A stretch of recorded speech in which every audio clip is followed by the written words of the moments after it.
اہم اس میں نکات آ گئے ہیں. اس میں ہمیں یہ بھی شاید نظر آ رہا ہے کہ جو مریم نواز کی سیاست تھی وہ اپنے ریزلٹ ڈیلیور کرنا شروع ہو گیا. مریم نواز نے بڑا واضح کہا تھا مزاحمت ہوگی تو مفاہمت ہوگی. اب ڈیپینڈ یہ کرتا ہے کہ عمران خان صاحب کتنی چیزیں سامنے لے کے آتے ہیں, کون سے ایویڈنس سامنے لے کے آتے ہیں, وہ کون سی خفیہ ملاقاتیں ہوئی جس کے بعد نیب کے کیسز سڈنلی رکے. آپ مجھے بتا دیں پچھلے 2-3 دن میں کون سی تاریخیں لگی ہیں یا وہاں پیشیاں ہوئی ہیں, اور جب عدالتوں میں پیشیاں ہوتی ہیں سب بیمار ہوتے ہیں. لیکن اس سیاسی کھیل کے لیے سارے حشاش بشاش 24 گھنٹے ملاقاتیں, پریس کانفرنسز, انگیجمنٹ, مینیپولیشن, وہ ساری کاروائیاں چل رہی ہوتی ہیں. تو ہمیں ہر پاکستانی کو یہ سوچنا پڑے گا کہ اس ملک کے ساتھ ہو کیا رہے. جی ارشد صاحب, آخری سوال یہ بتائیے گا کہ دیکھیں جب یہی ارکان پی ٹی آئی میں شامل ہو رہے تھے اس ٹائم ان کو کہا جا رہا تھا کہ یہ ارکان جو ہیں یہ وکٹیں گرا رہے ہیں, وکٹیں گر رہی ہیں, اور جیسے ہی اب یہ ارکان دوسری پارٹی میں جا رہے ہیں تو کہہ رہے ہیں کہ یہ اپنا ضمیر بیچ رہے ہیں. تو کیا یہ کھلا تضاد نہیں ہے کہ اس طرف یہ کہہ رہے ہیں کہ یہ وکٹیں گر رہی ہیں, اس طرف وہ کہہ رہے ہیں کہ اب ضمیر بک رہے ہیں؟ جی ایاب, آپ نے یہ بہت اچھی بات کی, اور اس وقت بھی یہ بات پوائنٹ آؤٹ کی گئی تھی کہ اور یہ دنیا کا اصول ہے کہ جن سیڑھیوں سے آپ چڑھ کے اوپر آتے ہیں انہی سیڑھیوں سے آپ کا واپسی کا سفر شروع ہوتا ہے. اس وقت بھی یہ بات پوائنٹ آؤٹ کی گئی تھی, اور آپ نے بالکل رائٹلی پوائنٹ آؤٹ کیا کہ جو پاکستان میں الیکٹیبلز کا ایک گروپ ہے نا, یہ تقریباً 50 لوگوں کا ایک گروپ بنتا ہے. اگر آپ پاکستان کی صرف 1990 سے آگے کی تاریخ اٹھا کے دیکھیں, یہ وہ سو کالڈ الیکٹیبلز ہیں جو کہ ہر دفعہ جب بھی حکومتیں گرانی ہوتی ہیں یا حکومتیں بنانی ہوتی ہیں تو وہ والے کھیل میں آپ کو ہمیشہ اپنی لائلٹی چینج کرتے ہوئے باقاعدہ طور پہ نظر آئیں گے. عمران خان کے پاس اس وقت یہ موقع ہے کہ ان سب کے خلاف فلور کراسنگ کی موو کرے اپلیکیشن, تاکہ اگلے الیکشن میں یہ سارے کے سارے ڈسکوالیفائی ہوں. اور اگر یہ ڈسکوالیفائی ہوتے ہیں, جو کہ ماضی میں ہمارے پاس پریسیڈنٹس ہیں, بغیر کچھ سوچے سمجھے کے پی میں عمران خان صاحب نے یہ کام کیا تھا, ان سب لوٹوں کے خلاف جو انہوں نے اپنی لائلٹی تبدیل کی ہیں, الیکشن کمیشن کو موو کرے تاکہ آئندہ کے الیکشن میں ان میں سے کم از کم کوئی بھی حصہ نہ لے سکے. شاید ایک امید ہے کہ شاید اگلا الیکشن تھوڑا سا بہتر ہو سکے. جی ایاب, بہت شکریہ ارشد شریف صاحب, سینئر تجزیہ کار ہمارے ساتھ موجود تھے. اب ہم لیں گے ایک بریک کے بعد واپس آئیں گے اور اسٹوڈیوز میں بیٹھے ہمارے گیسٹ جو ہیں ہم ان سے گفتگو کریں گے. ہمارے ساتھ رہیے گا.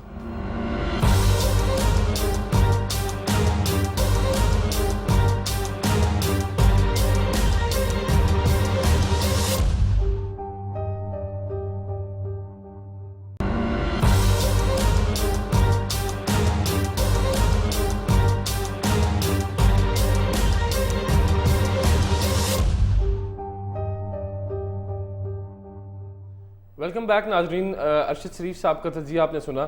اب ہم آتے ہیں اپنے گیسٹ کی طرف, اور سب سے پہلے انور رضا صاحب یہ بتائیے گا کہ یہ جو حالات چل رہے ہیں, ملکی سیاسی حالات کل سے جو تیز ہو گئے ہیں, سیاسی سرگرمیاں تیز ہو گئی ہیں, اور جیسے جیسے ایم این ایز جو ہیں وہ موو کرتے جا رہے ہیں اپوزیشن کی جانب, تو آپ کا اس میں کیا تجزیہ کہ کیا ابھی آگے آنے والے حالات کس طرف جا رہے ہیں, یہ کس طرف ساری صورتحال جا رہی ہے؟ Thank you ایاب.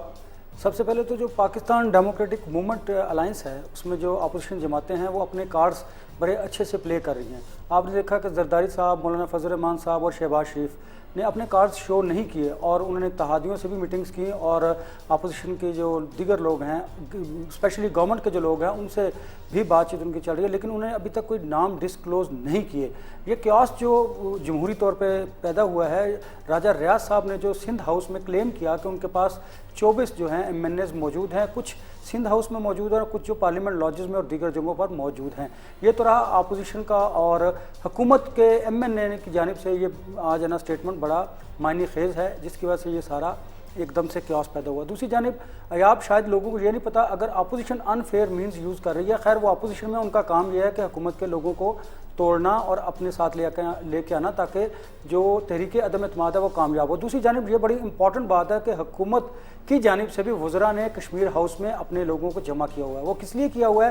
جو 27 مارچ کو آپ جلسہ کرنے جا رہے ہیں, لوگوں کا آپ 10 لاکھ لوگوں کو اسلام آباد میں لانا چاہ رہے ہیں, وہ اس کے لیے ان لوگوں کو اکٹھا کیا گیا. خدا نخواستہ اگر سیاسی تصادم ہوتا ہے تو اس کے نتیجے میں آپ دیکھیے کہ تھرڈ کوئی فورس جو ہے شاید وہ بھی آ سکتی ہے. اللہ نہ کرے ایسا ہو. ہم چاہتے ہیں کہ ملک میں جمہوری سسٹم جو ہے وہ پروان چڑھے. رہی بات آپ کے خیال میں ویسے ملک انارکی کی طرف جاتا ہوا نظر آ رہا ہے آپ کو؟ دیکھیے, جب مولانا فضل الرحمان نے 23 مارچ کا اعلان کیا تھا کہ ان کے لوگ اسلام آباد میں آئیں گے. پھر انہوں نے یہ عقل مندانہ فیصلہ کیا, کسی کے بھی کہنے پہ کیا ہوگا, کہ اب انہوں نے 25 مارچ کو کہا ہے, کیونکہ 23 کو پریڈ بھی ہے اور 23 مارچ کے بعد آپ دیکھیے کہ OIC کا اجلاس بھی ہے. پھر اسی لیے اچھا کیا کہ آپ نے OIC کا اتنا بڑا اجلاس ہے, ہیڈ آف اسٹیٹس جو ہیں وہ اسلام آباد میں آ رہے ہیں, اور اتنی بڑی کانفرنس ہے, OIC کا اجلاس ہے, آپ کو یہ پوسٹ پون کرنا چاہیے تھا. اور آپ نے دیکھا کہ چودھری شجاعت کا جو بیان تھا وہ بڑا معنی خیز تھا کہ حکومت کو اور اپوزیشن کو دونوں کو اپنے جو جلسے ہیں وہ ملتوی کر دینے چاہیے, ختم کر دینی چاہیے. اور ایاب آپ کو حوصلہ ہونا چاہیے, ہمت ہونی چاہیے کہ آپ کسی کی تنقید کو برداشت کرو. حکومت جو ہوتی ہے اس سے مقابلہ کرنے کی بجائے اس سے بڑا واضح فیصلے کرنے چاہیے, جمہوری تقاضوں کو مد نظر رکھنا چاہیے. اپوزیشن کا کام ہوتا ہے کہ لوگوں کو موبلائز کریں, مہنگائی, بے روزگاری اور لا اینڈ آرڈر کی صورتحال ایکسپلائٹ کرتے ہیں تاکہ حکومت کے خلاف. لیکن حکومتوں کا کام ہوتا ہے وہ اپنی پالیسیز کے ذریعے, اپنے ڈیسیژنز کے ذریعے لوگوں کو سیٹسفائی کریں.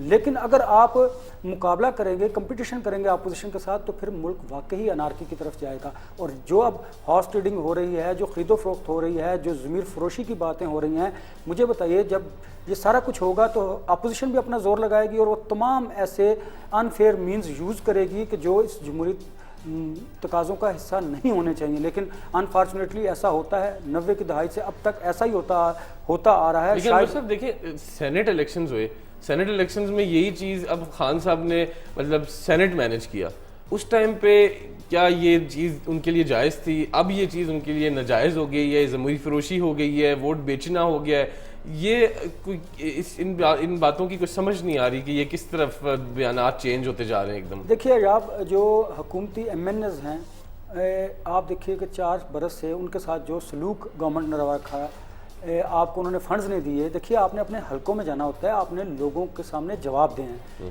یہ چیز. پھر آپ دیکھیے مہنگائی, بے روزگاری, پھر لا اینڈ آرڈر کی صورتحال چلیں قدرے کچھ بہتر ہے.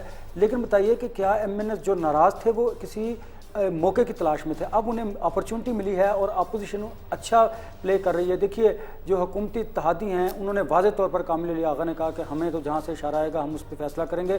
اگر وزارت اعلیٰ جو پرویز الہی کا خواب ہے اگر انہیں مل جاتی ہے تو مجھے بتائیے وہ اپنی پارٹی کو بھی اس 1.5 برس میں کھڑا کر لیں گے اور پنجاب میں اپنی پوزیشن کو بھی مستحکم کر لیں گے.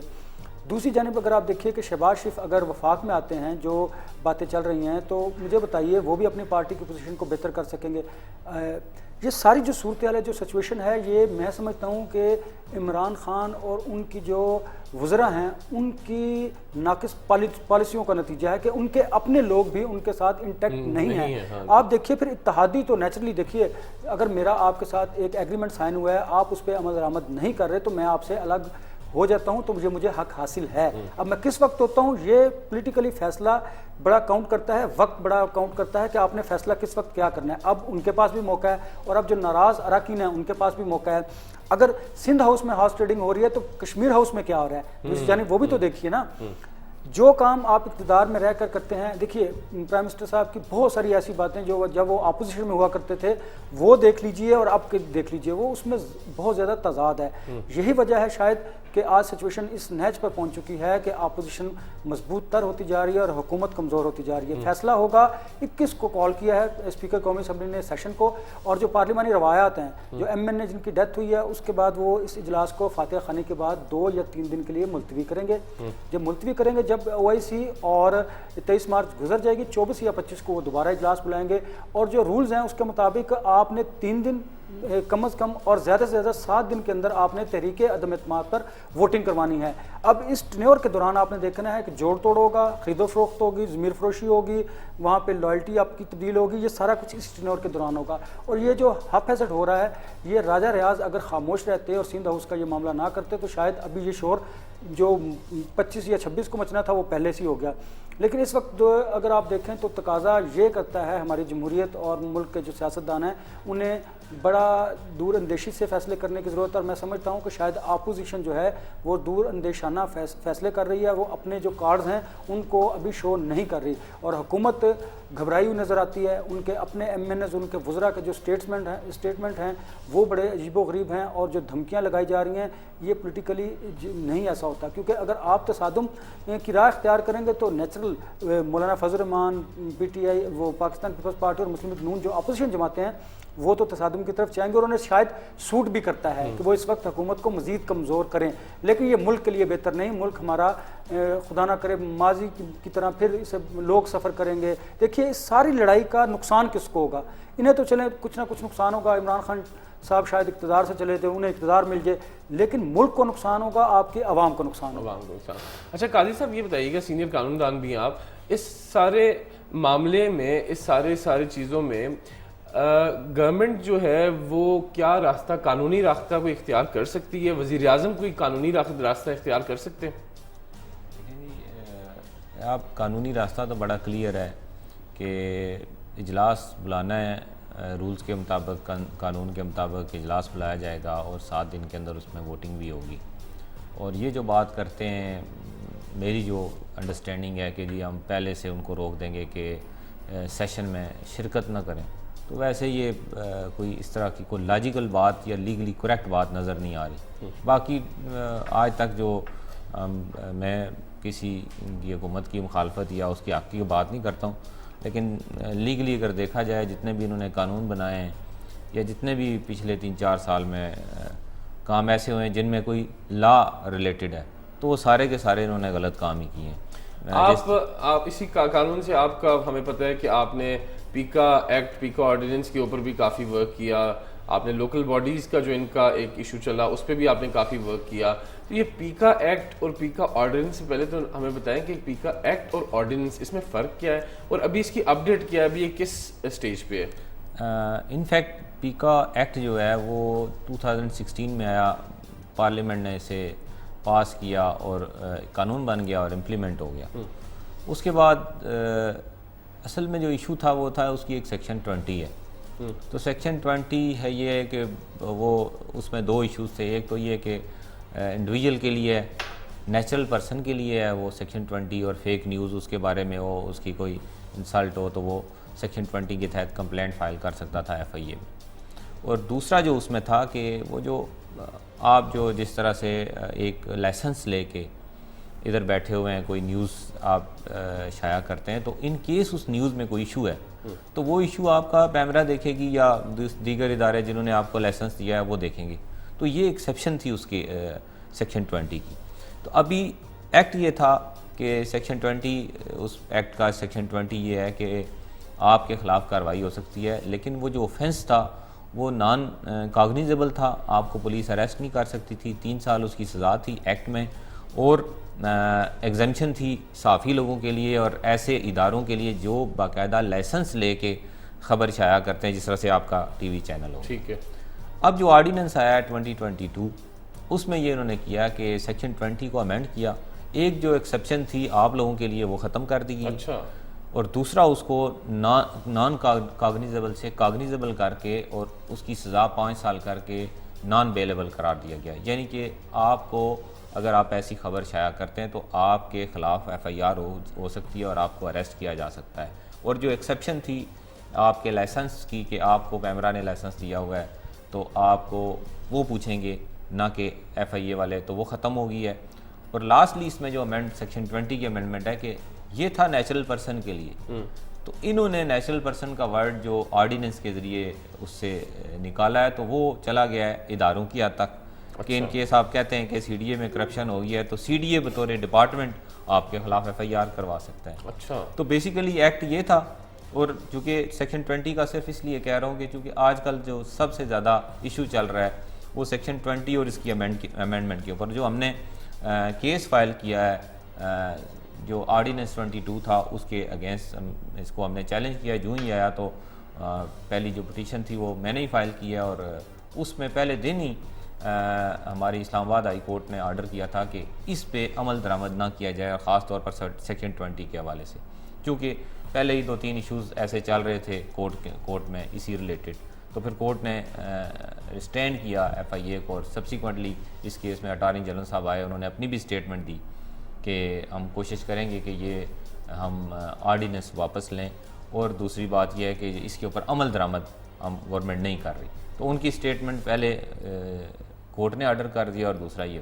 تو ایکٹ اور آرڈیننس میں 20 کے حوالے سے یہ فرق ہے. اور آرڈیننس کے اوپر جو بیسک آبجیکشن میں نے بطور اپنے پٹیشنر کی طرف سے ریز کیا تھا, ایک تو یہ کہ آرٹیکل 19 کی وائلیشن ہے, دوسرا یہ ہے کہ یہ جو باقی ادارے ہیں ان کے اختیارات میں بھی مداخلت ہے کہ جس طرح سے آپ کے خلاف پیمرا کوئی ایکشن لے سکتا ہے تو وہ جو ایکشن ہے وہ اٹھا کے آپ کا ایکشن FIA کو دے دیا گیا ہے, اور نیچرل پرسن والی بات ہے وہ غلط ہے. اور جو آرڈیننس ہے جس کو ابھی جو آپ نے کل دیکھا ہوگا ایک اور کیس میں آرڈیننس فیکٹری بھی کہا گیا ہے, جی تو آرڈیننس جو ہے آرٹیکل 89 آف کنسٹیٹیوشن ہے جو کہ آرڈیننس کی اجازت دیتا ہے پریزیڈنٹ آف پاکستان کو. اس کی سرٹن پریکاشنز ہیں, اس کی کنڈیشنز ہیں.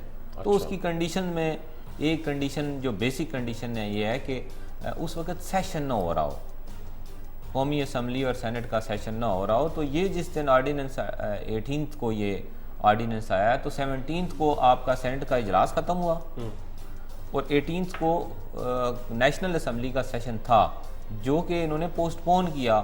اور اس کے اندر جو میلا فائڈی بیسک گورنمنٹ کی تھی وہ یہی تھی, اور یہی جو کورٹ نے اس کو اٹارنی جنرل سے بھی یہی سوال پوچھا جی کہ آپ یہ بتائیں کہ کیا ایسی کوئی ایمرجنسی تھی جس ایمرجنسی کے بیس کے اوپر یہ آرڈیننس آپ لائیں, اور یہ جواب جو ہے آج تک اس کا نہیں ملا. یہ بیسک جو آبجیکشن تھے ہمارے اس آرڈیننس کے حوالے سے وہ یہ تھے. اچھا انور صاحب, فواد چودھری صاحب نے یہ بیان دیا کہ ہم یہ پیکا آرڈیننس واپس بھی لے سکتے ہیں. آپ بطور صدر نیشنل پریس کلب جرنلسٹ کی باڈی کے سربراہ ہونے کی حیثیت سے آپ نے اس بارے میں کیا اقدامات کیے؟ پیکا آرڈیننس کو آپ نے سپورٹ کیا, آپ نے اپوز کیا, اور آپ لوگ آگے کیا اقدامات کر رہے ہیں اس پہ؟ ہم نے اسے اپوز کیا ہوا ہے. Pakistan federal union of journalist ہمارے سیکرٹری جنرل ہیں ناصر زیدی صاحب, انہوں نے اسے اپوز کیا ہوا ہے. نہ صرف اسے اپوز کیا, جو 20D کی قاضی صاحب نے بات کی اس کے تحت جو محسن بے کو اریسٹ کیا ہوا تھا ہم نے اسے بھی چیلنج کر رکھا ہے. اور اب منڈے کو اس کی ہیئرنگ ہے, دوبارہ اٹارنی جنرل آئیں گے اور وہ اپنا اسٹیٹمنٹ جو ہے گورنمنٹ کی طرف سے وہاں پہ دیں گے. ہم نے اپوز اس لیے بھی کیا ہوا تھا, ہم عدالتوں میں بھی اس کی جنگ لڑ رہے ہیں, اور ہم نے اس کے خلاف پارلیمنٹ ہاؤس کے باہر ایک بہت بڑا پروٹیسٹ کیا تھا جسے ہم نے گورنمنٹ کو کہا تھا کہ ہم اس بلیک لا کو کسی صورت تسلیم نہیں کرتے. اب دیکھیے پولیس کو بھی یہ اختیار حاصل ہو گیا ہے کہ وہ کسی بھی جرنلسٹ کو کسی جگہ سے اریسٹ کرے, اور یہ اختیار FIA کے پاس بھی ہے. اور FIA نے اس سے پہلے اسلام آباد ہائی کورٹ میں اپنے SOPs لکھ کے دیے تھے. ان SOPs کی خلاف ورزی انہوں نے خود کی جب انہوں نے اس سارے 20D کے تحت محسن بیگ کو اریسٹ کیا. اس وقت محسن بیگ پہ کوئی FIR درج نہیں تھی اور نہ ہی ان کے پاس وارنٹ گرفتاری تھے. یہ تو ایک چیز تھی. ہم اس کے بعد دیکھیے اگر آپ نے کوئی قانون لانا ہوتا ہے تو جو اسٹیک ہولڈرز ہیں آپ نے ان کو بھی آن بورڈ لینا ہوتا ہے. یہ گورنمنٹ کے کام ہے. گورنمنٹ نے پہلے آرڈیننس میں ترامیم کی, اور ترامیم جس طرح آپ نے دیکھا کہ سینٹ کا سیشن ختم ہوا, قومی اسمبلی کا شیڈیول تھا اس کو انہوں نے پوسٹ پون کیا اور آرڈیننس لے آئے. میلا فائڈی انٹینشنز تو گورنمنٹ کی وہیں سے ظاہر ہوتی تھی جس کا ذکر بھی عدالت میں بھی ہوا. اور دوسرا ہم اس طرح کے قوانین کو اس لیے بھی مانتے نہیں, یہ آپ سمجھیے یہ صرف جرنلسٹ کمیونٹی کا معاملہ نہیں. یا کوئی بھی شخص اس ملک میں جو یہ موبائل یوز کرتا ہے وہ اگر آپ کی کوئی پوسٹ کو, آپ کی کوئی تصویر کو وہ شیئر بھی کرے گا, فارورڈ بھی کرے گا, تو وہ اس ایکٹ کے جو زمرے میں آئے گا. جو آرڈیننس آیا اس کے جو ترمیم ہوئی ہے اس کے زمرے میں. سزا جو تھی جو 3 برس تھی اس کو 5 سال کر دیا گیا, اور FIA جو ہے وہ آپ کو کسی وقت کہیں سے بھی اریسٹ کر سکتی ہے. ہم ایسے تمام قوانین کو ماضی میں بھی ہم نے اپوز کیا, اب بھی کرتے ہیں. جب آپ دیکھیے پارلیمنٹ موجود ہے تو پھر آپ کو آرڈیننس لانے کی ضرورت ہی کیا تھی. اس لیے ہم اس بلیک لا کو تسلیم نہیں کرتے. تمام صحافتی تنظیمیں اس کے خلاف عدالتی جنگ بھی لڑ رہی ہیں اور ملک بھر میں پروٹیسٹ بھی کر رہی ہیں. دیکھیں انور صاحب, ایک طرف اس آرڈیننس کو دیکھا جائے, اس ایکٹ کو دیکھا جائے, ان کی امینڈمنٹس دیکھی جائیں, دوسری طرف یہ دیکھا جائے کہ کچھ ایسے نام نہاد صحافی ہیں جو ایون پاکستان میں آتے بھی نہیں ہیں, پاکستان سے باہر رہتے ہیں. احمد وقاص گرایا ہو گیا, اس طرح کے کچھ نام ہیں جو سارا ٹائم جن کا کام ہے پاکستان کے خلاف بات کرنا, پاکستان کے اداروں کے خلاف بات کرنا. مجھے بتائیں کہ اس پہ ہم نے یہ بھی دیکھا بلکہ کہ آپ نے کافی جو ہے ان کے اگینسٹ جا کر آپ نے اظہار مذمت بھی کیا. جو خواتین صحافی پاکستان کی ہیں ان کو ہراساں کیا گیا آن لائن, ٹویٹر کے اوپر, فیس بک کے اوپر, آپ نے ان کے پرو جا کے ان کے اوپر بات بھی کی, ان کے حق کے لیے بات کی ان صحافیوں کے. تو یہ جو صحافی ہیں پھر ان کے لیے کیا قانون بننا چاہیے؟ اگر یہ ایکٹ جو چلیں ٹھیک ہے سب پر لاگو ہے, لیکن اس طرح کے جو صحافی بنے ہوئے ہیں نام نہاد صحافی جو ملک میں بھی نہیں ہیں, تو ان کے لیے پھر کیا کریں؟ ان کے لیے آپ کیا اقدامات تجویز کریں گے اور آپ ایز اے بطور صدر نیشنل پریس کلب کیا کریں گے؟ ایک تو انفارچونیٹلی جو سوشل میڈیا پر لوگ ہیں وہ خود کو بھی جرنلسٹ کہنا شروع ہو گئے ہیں. پہلی بات. ہم جرنلسٹ جو ہیں وہ بالکل غیر جانبدار ہوتے ہیں، ہمارا کسی پولیٹیکل پارٹی سے کوئی تعلق نہیں ہوتا.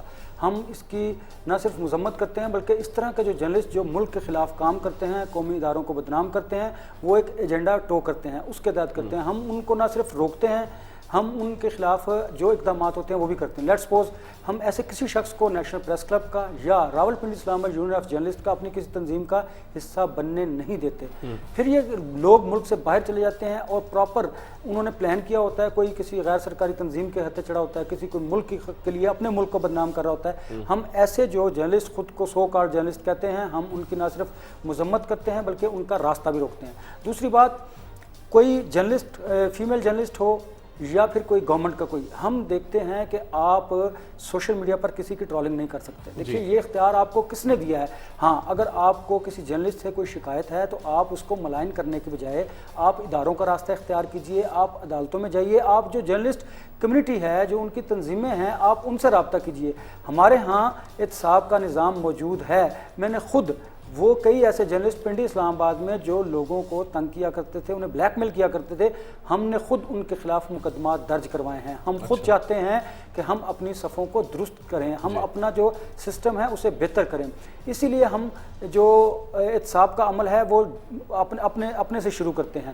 اور اگر آپ دیکھیں کہ آپ نے دیکھا کہ جو ہماری فیمیل اینکرز تھیں ان کے خلاف کس طرح پہ سوشل میڈیا پہ کیمپین کی گئی، ہم اس کی بھی مذمت کرتے ہیں. اور ہم جو ہماری ایم این ایز ہیں، ہم ان کے خلاف اگر کوئی سوشل میڈیا پہ کیمپین کرتا ہے ہم اس کی بھی مذمت کرتے ہیں. لیکن چونکہ جب آپ کوئی پولیٹیکل عہدہ لیتے ہیں تو پھر آپ پبلک پراپرٹی ہوتے ہیں. لیکن اس کا مطلب یہ نہیں کہ آپ مادر پدر آزاد ہیں اور جو کوئی چاہے آپ پر کوئی بھی الزام لگائے. ہاں، اگر آپ کو کسی پولیٹیکل پرسنالٹی سے کوئی اس کی کرپشن ہے، کوئی شکایت ہے، کوئی اس نے غیر اخلاقی کام کیا ہے، تو ہم بھی کہتے ہیں کہ آپ کے پاس اگر ایویڈنس ہے تو آپ اس کی بنیاد پہ ضرور اس کے خلاف خبر دیجئے. لیکن ایسا نہیں ہونا چاہیے کہ آپ نے یہ بات کسی سے سنی ہے، آپ اس کو سوشل میڈیا پہ لکھ دیجئے یا پھر اسے اپنی خبر میں شائع کر دیے. ہم ان چیزوں کو خود بھی روکنا چاہتے ہیں. اور اب ہم یہ کوشش کر رہے ہیں کہ ضیاء الدین صاحب جو ڈان کے ایڈیٹر تھے، اللہ انہیں جنت میں جگہ عطا فرمائے، وہ اس دنیا سے چلے گئے. ہم چاہتے ہیں کہ ہم ایک متصب نیشنل پریس کلب میں قائم کریں کہ اگر قاضی صاحب کو کسی جرنلسٹ سے کوئی شکایت ہے، آپ کو کسی جرنلسٹ سے شکایت ہے، تو آپ کمپلینٹ کریں.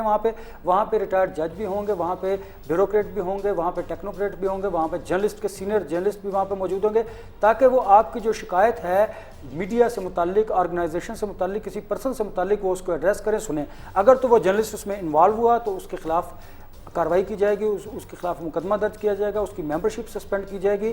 اور اگر کوئی فیک کوئی اپلیکیشن جرنلسٹ کے خلاف آتی ہے تو جو پرسن اپلیکیشن فائل کرے گا اس کے خلاف بھی یہی سزا تجویز کی جائے گی. ناظرین، بڑی خوبصورت بات کی اور انہوں نے بڑا اچھا اقدام لینے جا رہے ہیں صدر نیشنل پریس کلب کی. وہ ایک محتسب جو ہے وہ بنانے جا رہے ہیں اور اس میں جو ہے وہ اگر کسی جرنلسٹ کے خلاف کسی کو کمپلینٹ ہے تو وہ وہاں جا کر پراپر طریقے سے درج ہو سکتی ہے اور اس کے خلاف پراپر کارروائی کی جائے گی. ابھی ہم لیں گے ایک چھوٹی سی بریک اور بریک کے بعد ہم واپس آتے ہیں. ہمارے ساتھ رہیے گا.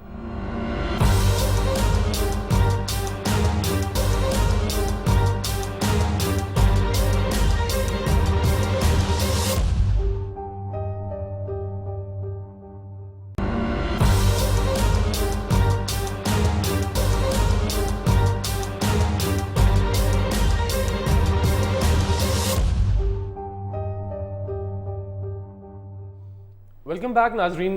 بریک پہ جانے سے پہلے ہم یہ بات کر رہے تھے کہ سوشل میڈیا پر جو نام نہاد صحافی ٹرولنگ کرتے ہیں، کریکٹر اسیسینیشن کرتے ہیں، ان کے بارے میں کیا اقدامات لیے جائیں گے، کیا لیے جا رہے ہیں. قاضی صاحب، ہم آپ سے بات کرتے ہیں کہ یہ سوشل میڈیا، آپ کو پتہ ہے اب ہر طرف سوشل میڈیا ہی ہے، کیا قانون میں اس طرح کے کوئی لاز ایگزسٹ کرتے ہیں کہ جو سوشل میڈیا پر کوئی کسی کے خلاف جا کر ڈیفیمیشن کیمپین لانچ کر دیتا ہے، کسی کی کریکٹر اسیسینیشن کر دیتا ہے، اس بارے میں کیا قانون کیا کہتا ہے؟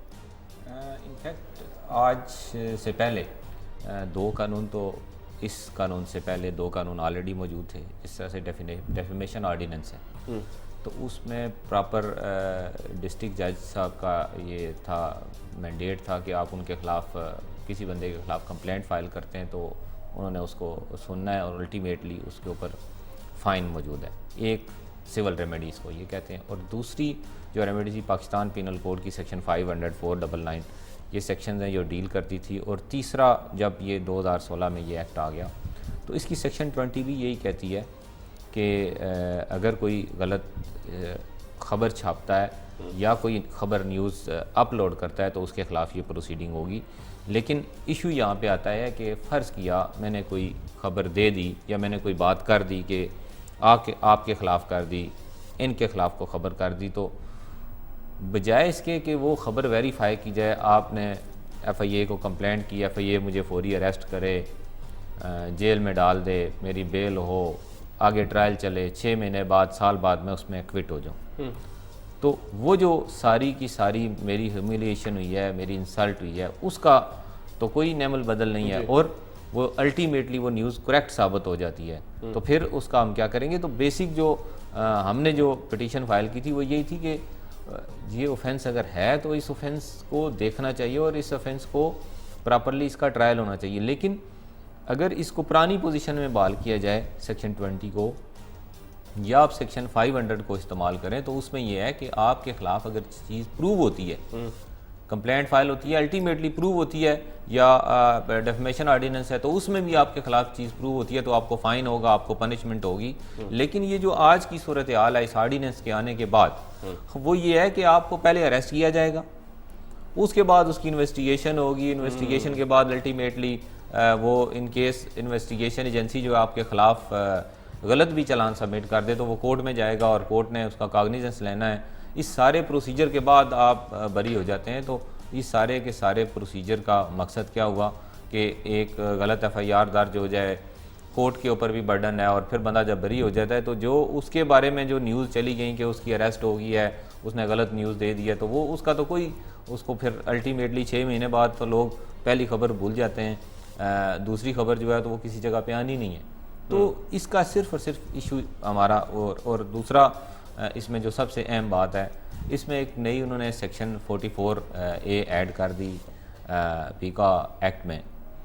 وہ یہ ہے کہ ہائی کورٹ جو ہے وہ اس کے ٹرائل کو مانیٹر کرے گی. اب کرمنل پروسیجر کوڈ کے تحت high court, otherwise supervisory court ہے تمام کورٹس کی, اس کے انڈر جتنی بھی کورٹس آتی ہیں, تو اس کی ضرورت نہیں تھی.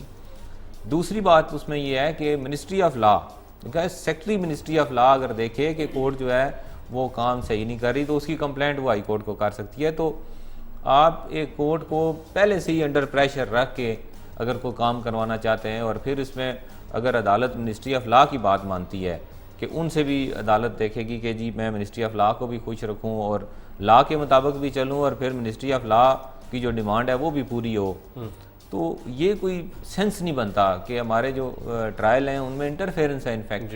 اور روٹین میں جتنے بھی کیسز چلتے ہیں تو اس کا طریقہ کار ہے کہ کیس ختم ہوتا ہے تو اس کی اپیل فائل ہوتی ہے, ایکوٹ ہوتا ہے تو تب بھی اپیل ہے, کنوکشن ہوتی ہے تو تب بھی اپیل ہے. تو یہ ساری کی ساری چیزیں پہلے سے موجود تھی, یہ کرنے کی ضرورت نہیں تھی, جو کہ اس آرڈیننس کے ذریعے کیا. اور بیسک اس کے اوپر اعتراض بھی یہی آ رہا ہے. یہ تو ایک وہ جو ساری سینیریو میں نے آپ کو بتایا سیکشن 20 کے حوالے سے, ویلیبل نان ویلیبل کے حوالے سے, اور لاسٹلی یہ جو کہ سیکشن 44 والا تو کوئی اوکیزن نہیں بنتا تھا کہ ہائی کورٹ مانیٹر کرے گی, اس کی رپورٹ ہائی کورٹ کو وہ جج دے گا, وہ بجائے اس کے کہ وہ جج جو ہے وہ ٹرائل کرے تو وہ ہائی کورٹ کو رپورٹس دیتا رہے گا, اور منسٹری آف لا کو بھی رپورٹ دے گا, اور منسٹری آف لا دیکھے گی کہ یہ اگر کام نہیں ٹھیک ہوگا تو وہ ہائی کورٹ کو لکھ دے گی جی جج صاحب کام نہیں کر رہے. اچھا, آپ کے خیال میں انور صاحب یہ جو انہوں نے باتیں بتائی کہ وہ جو سیکشن 20 میں امینڈمنٹ والی بات, ایسی کیا مجبوری بن گئی, ایسی کیا ضرورت پیش آ گئی ہے کہ بھئی اتنا بڑا سٹیپ لیا جائے کہ بغیر کسی انویسٹیگیشن کے بندے کو اریسٹ کر لیا جائے, اور بعد میں جیسے قاضی صاحب نے بھی کہا کہ اس کی تو کریکٹر اسیسینیشن ہو گئی, اس کی تو بےزتی ہو گئی, ایسی کیا مجبوری پیش آ گئی کہ یہ اتنا بڑا اقدام لینا پڑا حکومت کو؟ وہ دیکھیے, ایک تو جو امینڈمنٹ 20 کی بات کی, اس میں یہ جو آئین کا آرٹیکل 19 ہے یہ اسی کی بنیادی جو انسانی حقوق ہے اس کے خلاف ہے, جس کو کوئی بھی ایکسیپٹ نہیں کرے گا. اور آپ دیکھیے کہ جب میں سمجھتا ہوں کہ شاید حکومت جب یہ قانون آیا, آپ کو یاد ہے پرائم منسٹر عمران خان کہا کرتے تھے کہ مسلم لیگ نون اس لیے یہ قانون لائی ہے تاکہ وہ اپنے پولیٹیکل جو مخالفین ہیں ان کے خلاف اور بالخصوص میرے خلاف استعمال کرے. آج وہ یہ کام جو انہوں نے اپوزیشن میں رہ کر کیا کرتے تھے, آواز بلند کیا کرتے تھے, آج انہوں نے وہی کام کیا کہ وہ شاید ترامیم اس لیے کر رہے تھے کہ وہ جو پولیٹیکل لوگ ہیں, جو مخالفین ہیں, ان کے خلاف استعمال کریں. ہم اس وقت بھی یہ بات کرتے تھے, ہم آج بھی یہ بات کرتے ہیں. دوسرا, وہ شاید یہ بھی چاہتے ہیں کہ ان آوازوں کو دبا دیا جائے جو حکومت کے خلاف بات کرتے ہیں, جو ان کی پالیسیز کو پر تنقید کرتے ہیں، حالانکہ حکومتوں کو چاہیے کہ لاز تو پہلے بھی ایگزسٹ کرتے ہیں اس ملک میں، ان پر انفارچونیٹلی عمل درآمد نہیں ہوتا، قوانین تو پہلے بھی ڈیفینیشن کے موجود ہیں۔ میر صاحب نے اگر کچھ کیا تو ان کو اریسٹ، ان کا پروگرام بند کرا دیا گیا، ٹھیک ہے، آف ایئر کر دیا گیا۔ اسی طرح محسن بیگ صاحب کو اریسٹ کرا لیا گیا۔ تو یہ یہ دیکھیں نا، یہ واضح طور پہ ہمیں نظر آ رہا ہے کہ ایسے قوانین جو ہیں وہ نہ صرف پولیٹیکل مخالفین کے خلاف استعمال ہوتے ہیں، بلکہ وہ ایسی آوازوں کو جو ملک میں حق اور سچ کی بات کرتے ہیں، جو حکومت کی پالیسیز پر تنقید محض اس لیے کرتے ہیں کہ شاید کوئی معاشرے میں بہتری آئے اور ہمارا ملک ترقی کرے۔ تو اگر آپ اس طرح کی آوازوں کو اس قوانین کے ذریعے بند کر دیں گے تو مجھے بتائیں، ہم زندہ قوم نہیں ہیں، ہم یہ معاشرہ ایسے نہیں چل سکتا، پھر معاشرے میں بگاڑ پیدا ہوگا۔ اور ہمارا جو پروفیشن ہے وہ اس بات کا تقاضا کرتا ہے کہ ہم حکومت پر جائز تنقید کریں، اور تنقید کا مقصد صرف یہی ہونا چاہیے، اور ہوتا بھی ایسے عموماً، کہ ملک میں جو ہمارے بگاڑ پیدا ہو رہا ہے اس کو درست کیا جائے اور حکومت اپنی پالیسیز کو بہتر کرے تاکہ ملک میں بہتری ہے۔ اگر آپ ان آوازوں کو دبانے کی کوشش کریں گے ایسے کالے قوانین کے ذریعے تو مجھے بتائیں، انسانی حقوق کی تنظیمیں، وکلاء، جرنلسٹ، ہم کیسے خاموش رہ سکتے ہیں؟ ہم نے اپنے طور پر حلف لیا ہوا ہے کہ ہم اس ملک کے ساتھ، اس ریاست کے ساتھ، اس آئین پاکستان کے ساتھ لائل ہیں، نہ کہ کسی بھی گورنمنٹ کے خلاف، کسی بھی گورنمنٹ کے ساتھ لائل ہیں۔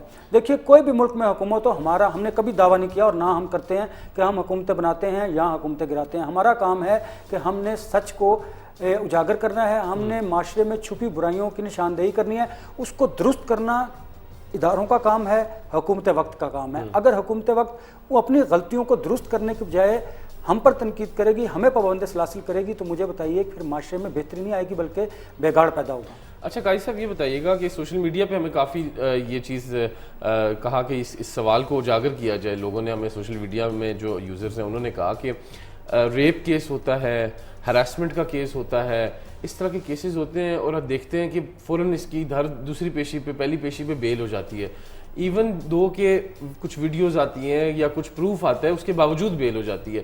اس کے پیچھے کیا ہے کہ کیا یہ چیز قانون سے بالا تر ہے کہ بھئی اگر ایک چیز پروو ہوگی یا پھر بھی بیل ہو جانا، اس کے پیچھے کیا ہے کہ کون سا قانون ایسا آئے گا کہ ان کی بیلیں نہ ہو؟ انفیکٹ ایسا ایشو نہیں ہے، دیکھیں بیل ہونا کوئی ایکویٹل نہیں ہے۔ ایک تھوڑا سا نا یہ چیز سمجھنے کی ضرورت ہے کہ بیل جو ہے وہ ٹمپریری ایک ارینجمنٹ ہوتی ہے کسی ایکیوز کو جیل سے باہر رکھنے کی۔ انفیکٹ جو سارا ایشو ہے وہ یہ ہے کہ ٹرائل میں اس کو کنوکشن ہونی چاہیے، تو جیل میں رکھنے کا ادروائز بھی کوئی اتنا اس کا پرپس نہیں ہوتا، اس کے کچھ گراؤنڈز ہیں بیل کے، اور جو چیز آپ کو نظر آ رہی ہوتی ہے سامنے، اگر وہ ایویڈنس ایکٹ کے تحت وہ پروو ہو رہی ہو تو اس میں بیل کے حوالے سے بھی ریسٹرکشنز ہیں۔ لیکن جب کورٹس دیکھتی ہیں، دیکھیں نا، خبر تو آپ نے دے دی ہے کہ فلاں جگہ پہ یہ واقعہ ہو گیا ہے، تو ہماری شریعت بھی یہ کہتی ہے اور ہمارا لا بھی یہ کہتا ہے کہ جو دنیا میں جو فیصلے ہوتے ہیں وہ ایویڈنس کی بیس کے اوپر ہوتے ہیں، اور ایویڈنس ایکٹ ہمارا موجود ہے۔ اگر کوئی ایسی شہادت ہو جو ایڈمیزیبل ان ایویڈنس ہو، جو کہ قانون سمجھے کہ یہ درست شہادت ہے، تو اس شہادت کی بیس کے اوپر اس کا جو ہے کنوکشن ہو سکتی ہے۔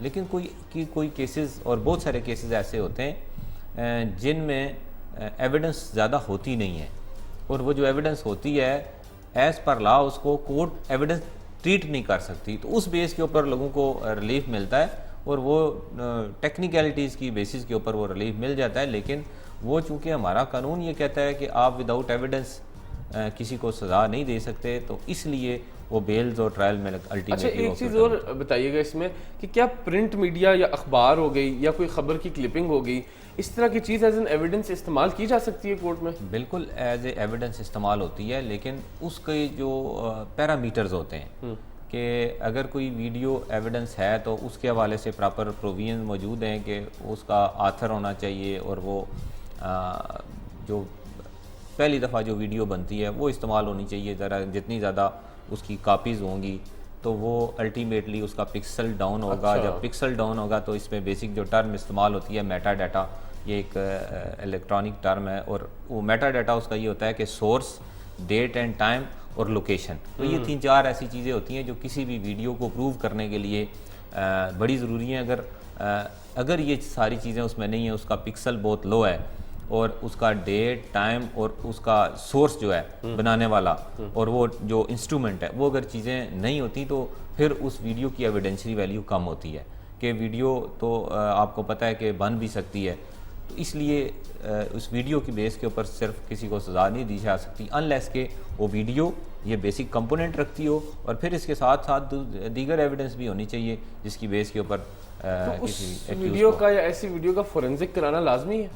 بالکل جی، دیکھیں ویڈیو تو کا فورینزک تو بیسک چیز ہے، اور یہ جو میں نے آپ کو میٹا ڈیٹا کی ایک ٹرم استعمال کیا وہ یہی ہے کہ فورینزک کسی چیز کا ہوگا کہ یہ ویڈیو کس وقت بنی ہے، کس نے بنائی ہے، کس انسٹرومنٹ سے یہ ویڈیو بنی ہے، اور اس ویڈیو کی ایڈیٹنگ ہوئی ہے، اس میں کوئی اس کا جو باقی دیگر چیزیں ہیں فارمیلٹیز ہیں وہ ساری کی ساری پوری ہیں، فورینزک اسی کو کہتے ہیں۔ اگر وہ ساری کی ساری چیزیں پوری ہوں گی تو فورینزک میں آ جائے گا کہ یہ اوریجنل ویڈیو ہے، ادروائز اس میں ایڈیٹنگ ہوئی ہو، کچھ ایسا کام ہوا ہو تو پھر آ جائے گا کہ اس میں ویڈیو وہ اصلی ویڈیو نہیں ہے، اس میں کچھ نہ کچھ ایشو ہے۔ ٹھیک ہے، اچھا میرے صاحب یہ بتائیے گا، آپ پہلے بھی سیکرٹری نیشنل پریس کلب لے، ابھی آپ پریزیڈنٹ نیشنل پریس کلب ہیں، صحافیوں کی پروٹیکشن کے لیے کیا اقدامات کرنے ہیں آگے؟ آپ نے ایز اے سیکرٹری کیا اقدامات کیے نیشنل پریس کلب کی بہتری کے لیے، یا صحافیوں کی بہتری کے لیے، اور آگے آپ کیا اقدامات کرنے جا رہے ہیں؟ ایاب جو 3 برس ہیں اس میں انفارچونیٹلی جو صحافت میں بہت بے روزگاری آئی، بڑی ان امپلائمنٹ تھی، لوگوں کو بڑا بے دردی سے جبری طور پر برطرف کر دیا گیا۔ جب میں سیکرٹری تھا اس وقت پھر ہم نے جاب اپرچونٹی کے لیے کام کیا، جو جرنلسٹ ہیں جو بے روزگار ہوئے ان کی کیپیسٹی بلڈنگ کے لیے ہم نے ورک شاپس اور ٹریننگ رہی ہیں۔ آپ کو پتہ ہے کہ سوشل میڈیا بڑا واسٹ ہو گیا ہے، بڑی جدت آ گئی ہے الیکٹرانک میڈیا میں بھی، تو ہم نے کہا جدید تقاضوں سے ہمکنار کرنے کے لیے اپنے جو ان امپلائمنٹ ہوئے دوست ہیں ان کی کیپیسٹی بلڈنگ کی جائے۔ پھر ہم نے جو ڈیولپمنٹ ورکس تھے اس وقت کیے۔ اب چونکہ میں پریزیڈنٹ پریس کلب ہوں، اب ہم سوچ رہے ہیں کہ ہم دیکھیے ہمیں پر اینم گورنمنٹ کوئی فنڈ دیا کرتی تھی نیشنل پریس کلب کو چلانے کے لیے، جب سے یہ پاکستان تحریک انصاف کی گورنمنٹ آئی ہے ہمیں ایک پینی بھی نہیں دی گئی، اور معاشی طور پر ہمیں کمزور کیا نیشنل پریس کلب کو کوئی فنڈنگ نہیں گورنمنٹ کی طرف سے دی گئی، نہ صوبائی اور نہ وفاق کی طرف سے۔ ہم بڑی مشکل سے آپ نے کہیں اس کا گزارا کر رہے ہیں۔ میں بتاؤں اگر آپ دیکھیں پریس کلب میں تو ہم نے ایک بہت کم از کم ہر دن 1000 کے قریب ہمارے وہاں پہ جرنلسٹ اور ان کی فیملیز وزٹ کرتی ہیں، ان کے لیے سبسڈائز کھانا دیا ہوا ہے ہم نے۔ پھر ہماری لائبریری ہے 20,000 کتابوں پر مشتمل، وہاں پر لوگ آتے ہیں پڑھتے ہیں۔ اچھا پھر آپ دیکھیے جتنی ان امپلائمنٹ تھی ان لوگوں کو ان کے بچوں کی فیسیں ہیں، گھروں کا کرایہ ہے، ہم مالی طور پر انہیں خاموشی سے فنڈنگ بھی کرتے ہیں اور کسی کو پتہ بھی نہیں چلنے دیتے اور نہ ان کی عزت نفس کو مجروح کرتے ہیں۔ پھر ہم نے کچن پیکجز جو ہیں وہ خاموشی سے دینے شروع کیے ہوئے ہیں تاکہ لوگوں کو بڑے باعزت طریقے سے ان کا روزگار چل سکے۔ دیکھیے اگر ان امپلائمنٹ بڑھتی جا رہی ہے، آپ مجھے بتائیں کیسے آپ گزر بسر کریں گے؟ آپ کی فیملی ہے، آپ دور دراز کے علاقوں سے اسلام آباد میں آئے ہیں جرنلزم کرنے کے لیے۔ اب جو ہمارا پلان ہے وہ ایک تو یہ ہے کہ ہم جو ہماری گورنمنٹ کی جو بلیک میلنگ ہے یہ والی، اس سے نکلا جائے، اور وہ کیسے نکلا جائے گا کہ ہم جو ہمارے پلاٹ ملا ہوا ہے ہم وہاں پر ورٹیکل جو بلڈنگ کی پرمیشنز دی ہوئی ہے سی ڈی اے کی جانب سے 20 منزلہ بھی، ہم وہاں پر ایک ٹاور بنوا لیں گورنمنٹ سے یا کسی پرائیویٹ پارٹنرشپ کے ذریعے۔ جب وہ ٹاور بن جائے گا ہم اس کو جتنے بھی ان کی اماؤنٹ ہوگی ہم اس کو سوچ یہ رہے ہیں کہ اس اماؤنٹ کو آدھی اماؤنٹ وہ لے لیں آدھی ہم لے لیں، اور جب ان کے وہ ایکچوئل کاسٹ جب پوری ہوگی کچھ پروفٹ کے ساتھ تو وہ اس بلڈنگ کو ہمارے ہینڈ اوور کر دیں گے، وہ بلڈنگ ہم رینٹ آؤٹ کر دیں گے، اس کے ذریعے جو فنڈز آئے گا انڈورمنٹ فنڈ کے ایک کریٹ کر کے اس میں ڈال دیا جائے گا تاکہ جو جرنلسٹ بے روزگار ہوتے ہیں ان کی فیملیز کے لیے ہم ایک فنڈز مقرر کر دیں گے، اور وہ بذریعہ چیک ہوگا، کسی کو ہم کیش نہیں دیں گے تاکہ پراپر طریقے سے اس کا آڈٹ بھی ہو۔ ایک تو ہم یہ سوچنے جا رہے ہیں۔ دوسرا جو ان امپلائمنٹ کو روکنے کے لیے روک تو نہیں سکتے ہم اسے، ہم جو اداروں کے مالکان ہیں ان سے بات کر رہے ہیں کہ اب ریسیشن ختم ہوا ہے، جو سو کالڈ اور جو خود ساختہ آپ نے ایک بحران پیدا کیا ہوا تھا معاشی طور پر وہ اب ختم ہو گیا۔ اب جن لوگوں کو آپ نے نکالا ہے ان کو آہستہ آہستہ انڈکٹ کیجیے، اور جو سیلریز پر آپ نے کٹ لگایا ہوا تھا اس کٹ کو ختم کیجیے۔ تیسرا کیپیسٹی بلڈنگ کے لیے اس لیے کہ اگر کوئی دوست ہمارا بے روزگار ہوتا ہے تو وہ سوشل میڈیا پہ خود کو اتنا کام کے ذریعے بہتر کر لے کہ اسے کسی اخبار کی کسی چینل کی تو ڈیجیٹل میڈیا یا سوشل میڈیا کے حوالے سے آپ کوئی آگے اقدامات کرنے جا رہے ہیں کہ پریس کلب میں ڈیجیٹائزیشن لائی جائے اور اس طرح کی چیزیں؟ ہم ڈیجیٹل میڈیا میں اور اپنے جرنلسٹوں کی کیپیسٹی بلڈنگ کے لیے ہم نے جو غیر سرکاری تنظیمیں انٹرنیشنل اور نیشنل ان سے بات کی ہوئی ہے، اور ہم انشاءاللہ یہ رمضان کے بعد جو ٹریننگ کا سیشن ہے وہ شروع کرنے جا رہے ہیں ایک تو یہ۔ دوسرا ہم بڑا امپورٹنٹ کام کرنے جا رہے ہیں، ہم ایک ایپ بنا رہے ہیں، اس ایپ کے ذریعے آپ نے اگر آپ ممبر بننا چاہتے ہیں تو آپ اس فارم کو فل کیجیے۔ اچھا جرنلسٹ کی ممبرشپ بھی آپ آن لائن ایپ کے تھرو کر رہے ہیں؟ امپورٹنٹ بات آپ جو میں آپ کرنے جا رہا ہوں، ہم بایو میٹرک انتخابات کی طرف بھی جا رہے ہیں۔ اچھا مطلب حکومت جس طرح گئی ہے اب نیشنل پریس کلب کی بھی آپ جی دیکھیے باہر بھی جا چکا ہے، قائد صاحب بیٹھے ہوئے یہاں پہ باہر بھی جا چکا ہے. اچھا جی اس کا فائدہ کیا ہوگا؟ بایو میٹرک کا یہ ہوگا کہ جو پولیٹیکلی ہم ایک دوسرے پہ الزام لگاتے ہیں کہ آپ نے جعلی ووٹ کاسٹ کروا دیے، وہ سلسلہ ختم ہوگا. پراپر طریقے سے بایو میٹرک انتخابات ہوں گے تاکہ یہ جو ہم ایک دوسرے پر الزامات لگاتے ہیں، ہم پڑھے لکھے لوگ ہیں، لوگوں میں شعور بیدار کرتے ہیں، اگر ہم ہی دست و گریباں ہوں گے تو مجھے بتائیے ہم کیا میسیج دیں گے اپنے یوتھ کو، اپنے لوگوں کو، اپنی عوام کو. تو میں کہتا ہوں یہ جو برائی کی جڑ ہے اسے ختم کیا جائے اور ہم بایو میٹرک جو انتخابات ہیں وہ کروائیں. اور میں تو یہ بھی کر رہا ہوں کہ جو سیکیورٹی فیچرز ہیں وہ ان کو بھی ذرا بہتر کرنے کی کوشش کر رہے ہیں تاکہ پریس کلب میں آپ بایو میٹرک کے ذریعے ہی انٹر ہوں. اگر آپ ممبر ہیں تو آپ اگر اپنے ساتھ کوئی 2 گیسٹ لے کے آ رہے ہیں تو اس کی رسپانسبلٹی آپ کے ساتھ ہوگی، کیونکہ اگر وہ کوئی وہاں پہ کوئی جھگڑا کرتے ہیں، کوئی مس ہیپ ہوتا ہے تو وہ رسپانسبل آپ ہوں گے. تو بایو میٹرک کی طرف جا رہے ہیں، ڈیجیٹلائزیشن کر رہے ہیں کلب میں، بہتری کی طرف جا رہے ہیں انشاءاللہ. میں اس میں تھوڑا سا ایڈ آن کر دوں آپ کے صحافی برادری کے حوالے سے. انٹرنیشنل فیڈرل یونین آف جو جرنلسٹ ہے ان کی طرف سے ہم نے ایک پٹیشن اسلام آباد ہائی کورٹ میں فائل کی ہوئی ہے، جو کہ جتنے بھی تمام پرابلمز ہیں صحافیوں کے، Anthony versus federation of Pakistan. اچھا تو اس میں بھی میں کونسل ہوں اور PFCG پاکستان سے اس کو لک آفٹر کر رہی ہے. اور بیسیکلی انہوں نے یہ اسلام آباد ہائی کورٹ کو لیٹر بھی لکھا تھا اور یہ پٹیشن بھی انہوں نے فائل کی، اور اس میں بھی انہوں نے جو بیسک ایشوز تھے وہ اس میں ہائی کورٹ نے ڈائریکشن دی ہوئی ہے، جس میں ITNE کے چیئرمین کی اپوائنٹمنٹ والا ایشو تھا. اچھا تو وہ بھی ہوا ہے. تو اس پہ کافی پیش رفت اس حوالے سے ہوئی ہے. اور جو دوسری بات ہے آپ کے توسط سے میں انتظامیہ کا جو آپ یہ کہہ رہے ہیں کہ صحافیوں کی کے حوالے سے جو بات ہے، تو میں آپ کو ایک چھوٹا سا ایگزامپل اپنے کورٹس کے حوالے سے دیتا ہوں کہ اسلام آباد ایک ماڈل سٹی ہے. جی تو آپ کو شاید اس بات کا اندازہ ہو کہ اسلام آباد کو بنے ہوئے کتنا عرصہ ہو گیا ہے، لیکن آج تک اسلام آباد کے جو ماڈل سٹی میں کورٹس نہیں بنی، یعنی کہ کورٹس تھی ہی نہیں. اور کچھ عرصہ پہلے ہماری ہائی کورٹ کی انٹرونشن سے وہ کورٹس کا معاملہ ریز ہوا اور الٹیمیٹلی ابھی وہ کورٹس جو ہے وہ انڈر کنسٹرکشن ہے. لیکن اس کے ساتھ ساتھ جو لائر اور کمپلیکس ہے اور پبلک فیسیلیٹیشن سینٹر ہے اس کے ساتھ تھا، اس کی کنسٹرکشن نہیں کر رہے. تو یہ جو آپ کے جو ادارے ہیں، ڈیفینیٹلی آپ کی عدالتوں کے پاس بیٹھنے کی جگہ نہ ہو، لائرز کے بیٹھنے کی جگہ نہ ہو، تو الٹیمیٹلی آپ لوگوں کا جو انصاف ہے یا پبلک کو جو فیسلٹی ہے تو آپ کیا دے سکتے ہیں. اور دیکھیں یہ پاکستان کا دارالحکومت بھی ہے اور ماڈل شہر بھی ہے. میں ماڈل شہر کا آپ کو ایک ایشو کا نمونہ صرف پیش کر رہا ہوں کہ نہ عدالتیں آج تک تعمیر ہو سکی ہیں. ڈسٹرکٹ کورٹس ابھی چند دن پہلے ان کی تعمیرات شروع ہوئی ہیں. اور اسی طرح جو ہمارا لائرز کمپلیکس کا پلاٹ بھی موجود تھا اور فیسیلیٹیشن سینٹر کے نام سے. اسی حوالے سے بلکہ ہمارے اپنے چینل K2 نے لاسٹ ویک آپ کے سارے عہدیداران کے ساتھ بیٹھ کے اس پہ کچھ بھی کی ہے، کچہری بھی ہوئی ہے. اور یہ بیسیکلی یہ ایشو بھی ریز کرنے والا ہے کہ لوگوں کو جو بیسک چیز انصاف کی فراہمی ہے اس کے لیے تو وہ کوئی جگہ تو ہونی چاہیے، لوگ جدھر جائیں جی ادھر ان کے بیٹھنے کی جگہ ہو. کم از کم جو ججز ہیں وہ عزت احترام سے کسی اچھی جگہ کے اوپر بیٹھیں. ابھی جو آپ ہماری ڈسٹرکٹ کورٹس ہیں وہ F8 مرکز میں، اور وہ دکانوں میں جو ہیں وہ انہوں نے ان کو آلٹریشن کر کے تو عدالتیں بنائی ہوئی ہیں. سیکیورٹی کا ایشو آلریڈی ایک اٹیک ادھر ہو چکا ہے، اس میں کافی ہمارے لوگوں کی جانیں بھی گئی ہیں. تو انتظامیہ کے دیکھنے والے بہت سارے کام ہیں، گورنمنٹ کے دیکھنے والے جو کہ پرائم منسٹر صاحب کو یا گورنمنٹ کو یا لا منسٹری کو ادھر جو اسلام آباد میں بیٹھے ہوئے ہیں انہیں یہ چیزیں نظر نہیں آتی. تو بڑے لیول کی آپ کیا بات کریں گے کہ بڑے لیول پہ کوئی درست کی چیزیں؟ اچھا بس آخری سوال ہے قاضی صاحب آپ سے کہ یہ جو لوکل باڈیز آرڈیننس 2021 جو ہے وہ آپ اس میں بڑے شانہ بشانہ رہے، آپ ہی وہ کیس دیکھتے رہے، اس پہ کیا اپڈیٹ ہے جلدی سے ذرا نازل؟ لوکل گورنمنٹ آرڈیننس جو ہے اسلام آباد ہائی کورٹ نے پرسوں سیٹ اسائڈ کر دیا ہے.